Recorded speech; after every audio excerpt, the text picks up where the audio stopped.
Hello friends, Aryan here and you are watching Vidyawiz. तो आज के इस वीडियो में आप बिहार शिक्षक नियोजन से जुड़ी बड़ी खबर को जानेंगे। इसके अंतर्गत 1 से 5 तथा 6 से 8 के शिक्षक बहाली के बारे में जानेंगे तथा माध्यमिक तथा फिजिकल टीचर बहाली अपडेट सीधे रंजीत कुमार सर से सुनेंगे।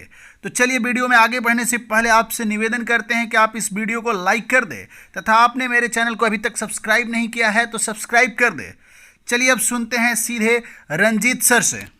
हेलो एवरीवन, आप सभी बहुत सारे क्वेश्चंस हमसे पूछ रहे हैं और जब से मैंने लाइव आना बंद किया है और चूंकि व्यस्तता के चलते बहुत सारे डाउट्स आपको क्लियर नहीं होता है और हम हर दिन आप चाहते हैं कि बिहार शिक्षक बहाली का अपडेट आपको मिलता रहे, तो आपको मैं बता दूं कि हमें जो है वो 19 अक्टूबर तक माननीय उच्च न्यायालय से यह निर्देश प्राप्त हुआ था कि प्रिंसिपल सेक्रेटरी सर के लेवल से काउंटर करना था, जिसमें कि हमें बताना था कि कितने क्वालिफाइड डीएलएड और बीएड हैं, यानी कि टेट पास किए हुए हैं। उसकी पूरी की पूरी जो एप्लीकेशंस हमने पूरे डिस्ट्रिक्ट से कलेक्ट किए हैं। हाँ, यह जो है लमसम ही हम बता पा रहे हैं, साथ में आपको बता दें और आप लोगों को बहुत सरप्राइज होगा कि लगभग जो है बिहार में लगभग 25 लाख एप्लीकेशन आप लोगों ने किया है, जिसमें कि 12 लाख से अधिक डीएलएड और 13 लाख प्लस बीएड वालों ने एप्लीकेशन किया है। तो ये इसलिए है क्योंकि एक एक कैंडिडेट जो है 100-200 जगहों पर उन्होंने अप्लाई किया है नियोजन के लिए, तो इसलिए इतनी बड़ी संख्या है। बट डिसीजन चूँकि रिजर्व रखा गया है, तो ऑर्डर जैसे ही आता है और 2 नवंबर को भी आप सब जानते हैं सीटेट दिसंबर को लेकर जो केसेज है उसमें भी डिपार्टमेंट ने अपने तरफ से सभी जो जरूरी इंफॉर्मेशन है या फिर रिप्लाई है वो सब कोर्ट को दिया गया है। जितने भी उसमें इंटरवेनर हैं, जितने उसमें पार्टी है या फिर जितने भी उसमें रेस्पोंडेंट हैं, सभी ने अपने अपने रिप्लाई दिए हैं। तो उम्मीद की जा रही है कि 2 नवंबर को जब इसकी हेयरिंग होगी तो फाइनल हेयरिंग हो और उसका निदान हो, ताकि नियोजन की प्रक्रिया को आगे बढ़ाया जा सके। कई तरह के आपके डाउट्स हैं। सबसे पहले तो मैंने 1 से 5 तक में एक्सेल सीट पर ही क्यों लिए हैं सभी कैंडिडेट्स के डिटेल्स और सूची क्यों बनवाई गई है, उसकी वजह आप सबको पता है कि माननीय उच्च न्यायालय से जो भी डिसीजन आएगा उस आलोक में कार्रवाई तुरंत की जा सके। कई बार आप लोग को लगता है कि विभाग धीमी गति से चल रही है या सुस्त है या सरकार काम नहीं कर रही है, जैसा कि आप लोगों का हमेशा ऐसा होता है। बट आप सबको पता है कि कोर्ट केस के चलते ही यह डिले हो रहा है, first. And second thing, court ने हमें यह नहीं डायरेक्शन दिया था कि आप एक्सेल शीट पे बनाइए सूची, उसको एनआईसी पे डालिए, आपत्ति दीजिए। फिर भी विभाग अगर आगे बढ़ के 2 कदम आगे बढ़ के काम करके इस लेवल तक हम लोग पहुँच गए हैं, जहाँ से जो डिसीजन आएगा उसके हिसाब से हम तुरंत ही आपत्ति का निराकरण करते हुए फाइनल लिस्ट जारी करके काउंसलिंग कर सकते हैं। अदरवाइज ये भी हो सकता था कि हम यह कह सकते हैं कि कोर्ट में पेंडिंग केस है, जब तक डिसीजन नहीं आता है प्राथमिकता के मैटर पे हम आगे नहीं बढ़ेंगे, और जब डिसीजन आएगा तो हम लोग अब सूची बनाना या मेरिट लिस्ट बनाना शुरू करेंगे। लेकिन विभाग ने बहुत आगे जाकर इस लेवल तक पहुंच गई है कि अब आप जो भी डिसीजन आएगा उसके हिसाब से हम लोग बहाली की प्रक्रिया को जल्दी कराने में सक्षम हैं। यह सही है कि सभी नियोजन इकाइयों ने अभी तक जो है वो सूची नहीं किया है। 50% का भी सूची करना और एनआईसी पे डालना है। 31 अक्टूबर तक का लास्ट डेट दिया गया है और साथ ही उनको अंतिम वार्निंग भी दी गई है कि उनको उस समय तक कर देना है।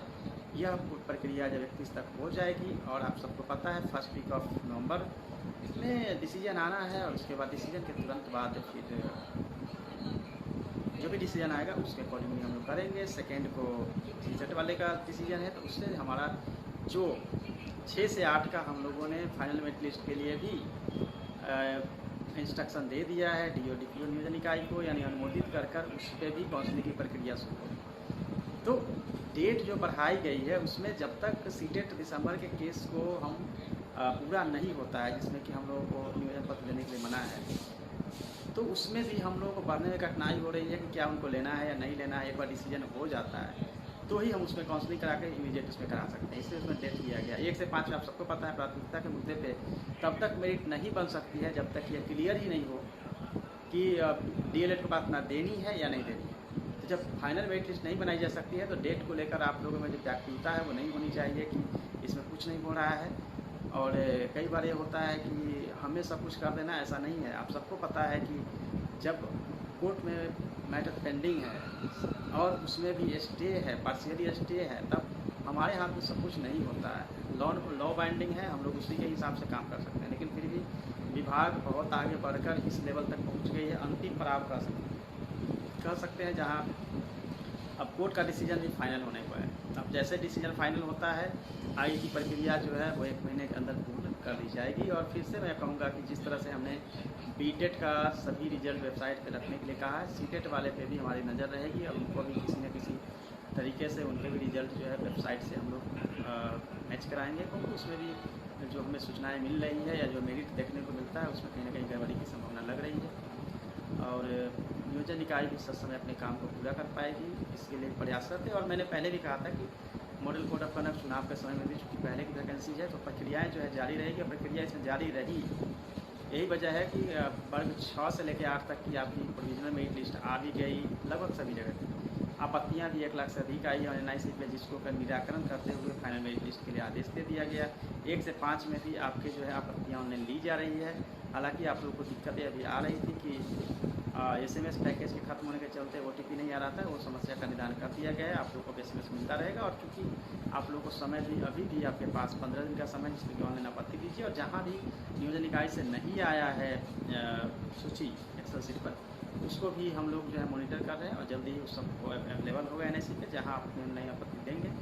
और फिर माननीय उच्च न्यायालय का जो डिसीजन होगा, उसके आलोक में आगे की कार्रवाई जो है शीघ्र संपन्न करा दी जाएगी। और जब मैं मान सकता हूँ कि सभी युवा दोस्त जो हैं वो लगभग 1 साल से वेट कर रहे हैं, परेशान हैं और कई तरह से परेशानियाँ हैं, उसको मैं समझ सकता हूँ। लेकिन फिर भी आप सब जानते हैं कि हमारी जो सीमा है, उसके तहत हम लोग काम पे लगे हुए हैं और आगे लगे रहेंगे।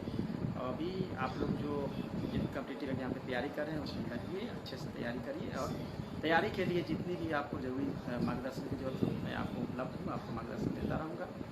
और फिर बिहार शिक्षक बहाली को लेकर मैं एक बात और आपको क्लियर कर दूँ कि बिहार शिक्षक से संबंधित जो भी अपडेट है, वो हमेशा जो है द इन्फिनिटी लाइव चैनल पे उपलब्ध रहेगा, जहाँ भी टाइम टू टाइम आपको मिलता रहेगा।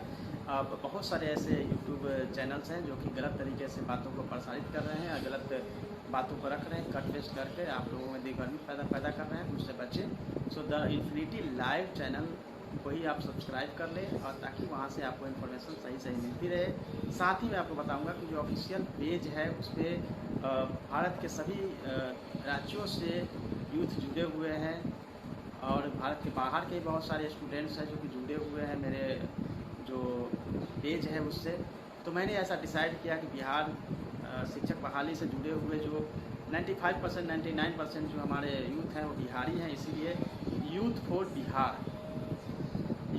बिहार जो पेज है उस पर इंफॉर्मेशन अब से रहेगा हमेशा। यूथ फॉर बिहार के ही पेज पर आप फॉलो करेंगे, ताकि आपको वहाँ से बिहार शिक्षक नियोजन से संबंधित जितनी भी जानकारियाँ हैं वहाँ से मिलेगी। और फिर यूट्यूब चैनल जो है वो है द इन्फिनिटी लाइव, जहाँ से आपको इन्फॉर्मेशन मिलेगी। तो आप इसको फॉलो करिएगा, क्योंकि नेक्स्ट टाइम से दूसरे जो ऑफिशियल पेज और चैनल्स हैं वहाँ पे बिहार शिक्षक नियोजन से संबंधित जानकारियाँ शायद ना रहे। इसीलिए आप ये 2 जगह पे ही भरोसा करिए, क्योंकि विभाग द्वारा इन दोनों पे ही जानकारियाँ या अपडेट जो है उसी पे अवेलेबल होगा। इसलिए आप लोग उसको फॉलो करिए, वहीं पे रहिए। क्योंकि बाकी जो भी इधर उधर की बातें करते हैं, र्यूमर है, उस पर ध्यान नहीं दीजिए। हमेशा याद रखिए कि जो ऑथेंटिक इन्फॉर्मेशन है वो विभाग द्वारा जारी की जाएगी, उसी पर भरोसा रखिए। Thank you and all.